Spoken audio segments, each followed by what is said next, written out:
المؤلف رحمه الله تعالى ونفعنا به بعلمه في الدارين آمين رضي الله عنكم.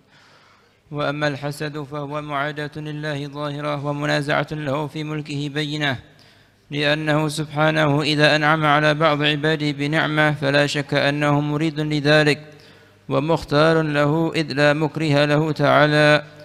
فإذا أراد العبد خلاف ما أراد مولاه فقد أساء الأدب واستوجب العطب. ثم إن الحسد قد يكون على أمور الدنيا كالجاه والمال، وهي أصغر من أن يحسد عليها، بل ينبغي لك أن ترحم من ابتلي بها وتحمد الله الذي عافاك منها. وقد يكون على أمور الآخرة كالعلم والصلاح، وقبيح بالمريد أن يحسد من وافقه على طريقه وأعوانه على أمره، بل ينبغي له أن يفرح به لأنه صار عونا له وجزا يتغوى به.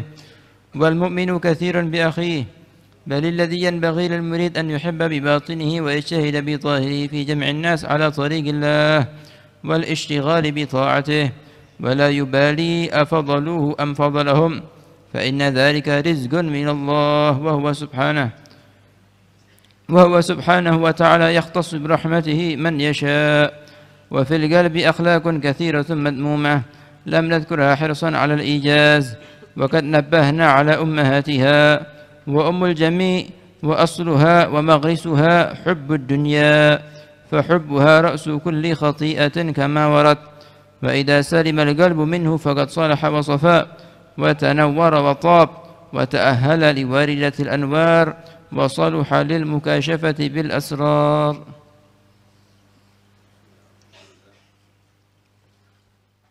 Alhamdulillah wassalatu wassalamu ala rasulillah Sayyidina Maulana Muhammad bin Abdullah wa ala alihi wa sahbihi wa man walahu la hawla wa la quwwata illa billah.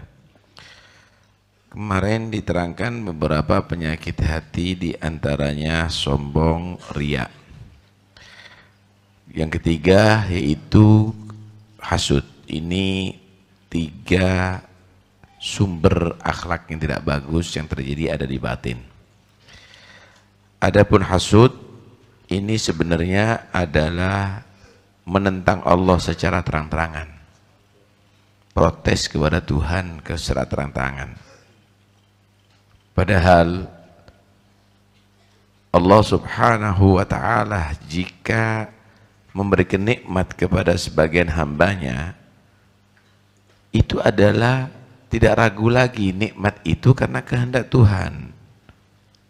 Tidak ada yang memaksa Tuhan untuk kenapa memberikan orang itu.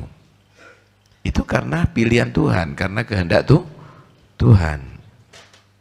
Kalau ada orang kok menentang, nggak setuju dengan kehendak Allah subhanahu wa ta'ala, ini berarti su'ul adab terhadap Allah. Tidak beradab terhadap Allah subhanahu wa ta'ala. Karena itu layak untuk mendapatkan murka Allah subhanahu wa ta'ala. Awas, hati-hati. Am yahsuduna an-nas ala ma atahumullah min fadlih. Apakah mereka tadi itu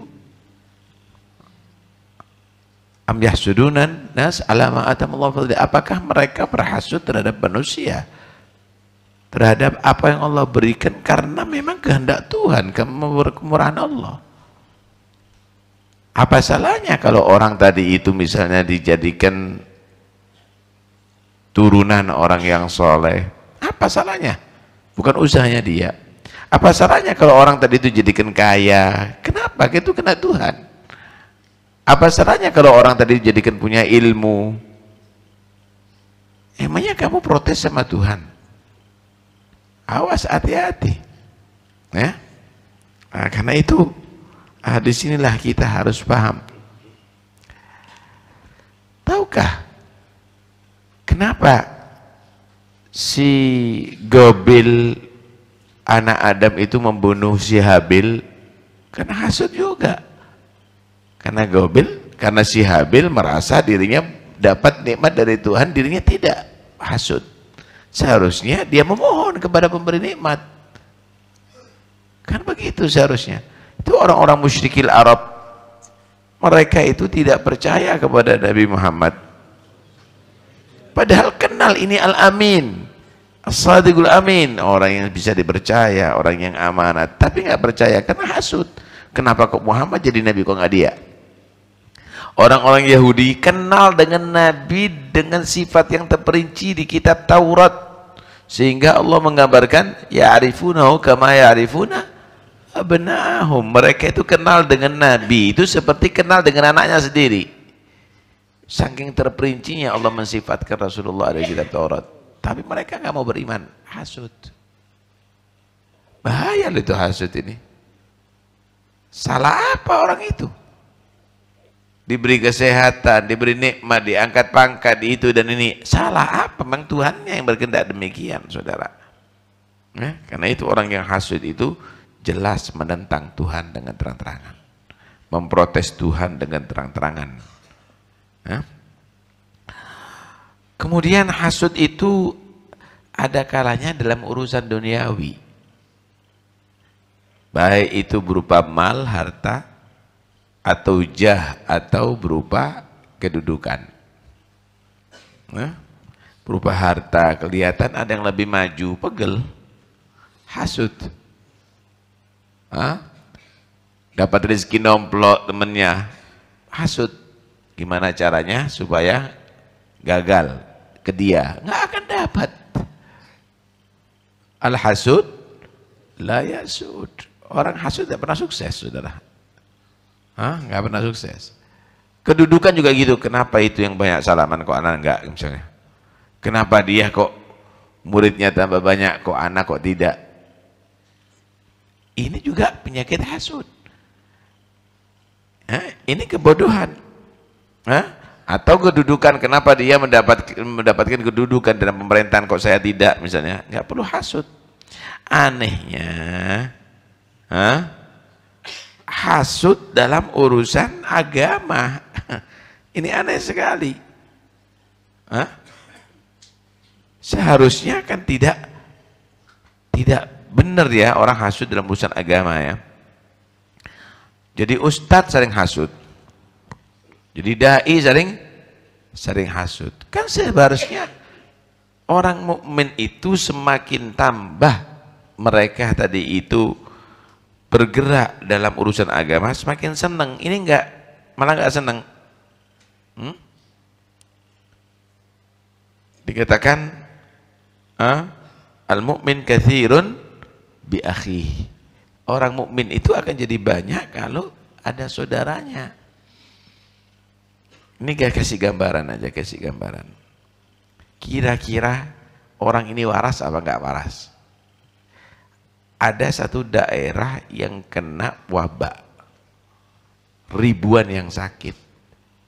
Dia seorang dokter yang ingin bekerja sukarela, mengobati orang-orang yang sakit. 1.000 orang sakit atau 2.000 orang sakit, payah kan? Ada dokter, rombongan 10 datang. Gimana kalau saya juga ngobati mereka? Kira-kira dokter yang pertama senang apa enggak? Senang. Dia berarti tugasnya tambah ringan. Datang lagi 10 lagi rombongan, tambah banyak, berarti tambah senang. Dai, ustadz, yang lainnya semuanya tadi itu seharusnya tambah senang kalau ada yang berdakwah bantu dia. Emangnya dia bisa menyelamatkan umat semuanya ini dengan seorang diri? Ini enggak logis. Inilah penyakit hasud membuat orang ini enggak cerdas jadinya. Bersikap seperti bodoh. Ini daerah ana. Kapan inti peta-peta itu daerah? Ini mengurangi pengaruhnya ana. Awas, hati-hati. Seorang yang kalau tujuannya adalah untuk Allah, untuk manfaat kepada manusia, nggak peduli orang lebih unggul daripada dia atau dia lebih unggul daripada orang, dia nggak peduli. Kenapa? Karena dia adalah khidmat kepada umat, ingin berikan manfaat kepada umat. Ya, karena itu orang yang hasud ini orang yang dungu, orang yang bodoh bilang. Ya, apalagi urusan duniawi kan model. Seharusnya kita ini kasihan, Pak, dengan orang yang diibtila oleh Allah, diuji oleh Allah dengan urusan duniawi, baik itu pangkat dalam jabatan maupun itu harta materi. Seharusnya kasihan. Ya Allah, gimana nasibnya ini nanti di hari kiamat hisabnya, ya Allah. Jadikan dia muwafaq bisa menjadikan hartanya untuk manfaat. Dia syukur, alhamdulillah, mudah-mudahan anak dikasih rezeki yang cukup, yang manfaat untuk keluarga. Begitu. Kenapa? Karena orang ini bakal akan payah nanti di hari kiamat hisabnya. Begitu juga kalau jadi pemimpin manusia, dia dikira nggak ditanya, tanggung jawabkan di hari kiamat. Satu rakyat menderita ini harus bertanggung jawab nanti di hari kiamat. Kenapa harus hasud? Seharusnya kita kasihan. Kasihan gimana nih ya? Mudah-mudahan bisa adil ya. Kasihan dia. Kalau nggak adil gimana dituntut oleh jutaan orang, ratusan juta orang misalnya. Seharusnya kita syukur sama Allah. Alhamdulillah anak nggak terpilih. Bisa nggak kira-kira gitu? Alhamdulillah anak nggak jadi. Kenapa? Kalau jadi bahaya anak ini. Ya Allah syukur. Mudah-mudahan nggak jadi misalnya. Lah ini, paham ya? Ini orang yang hebat. Tapi saling hasut, saling menjatuhkan. Masya Allah. Yang model lagi imam masjid hasut. Sama-sama imam masjid ya. Biasanya orang itu saling hasut kalau sejenis. Nggak mungkin orang yang jualan es hasut dengan orang yang dia tadi itu jualan kain. Nggak mungkin. Sesama jualan es saling hasut. Itulah penyakit. Sesama ustadz, sesama dai, sesama imam masjid, sesama khotib, sesama pedagang, saya terus begitu. Mudah-mudahan selamat kita daripada penyakit ini semuanya ya. Alhamdulillah. Sebetulnya di hati itu banyak ya perangai-perangai yang tercelah, tapi memang disebutkan 3 ini karena ini yang umum ya, yang terjangkit manusia itu apa? Yang pertama sombong, kedua riya, ketiga hasud. Tapi intinya sumber penyakit itu ada di hubbud dunia, cinta dunia. Mau dia jadi sombong ya karena hubbud dunia, mau jadi riya ya karena hubbud dunia, ya mau dia jadi hasud ya karena juga hubbud dunia. Dan disitulah hubbud dunia ra'su kulli khati'ah. Itulah yang terakal Nabi, pangkal daripada segala kesalahan. Kalau hati ini bersih saudara, murni, baik, maka hati ini akan menjadi bercahaya. Kehidupan akan menjadi bagus. Maka orang itu layak untuk mendapatkan waridat, ilmu laduni, barakah, rahmat, riayah, inayah langsung dari Allah, dan layak orang tersebut untuk mendapatkan mukasyafah dari Allah, bisa menyaksikan yang ghaib seperti yang nyata. Mudah-mudahan insyaallah kita diberi oleh Allah hati yang bersih insyaallah. Amin ya rabbal alamin.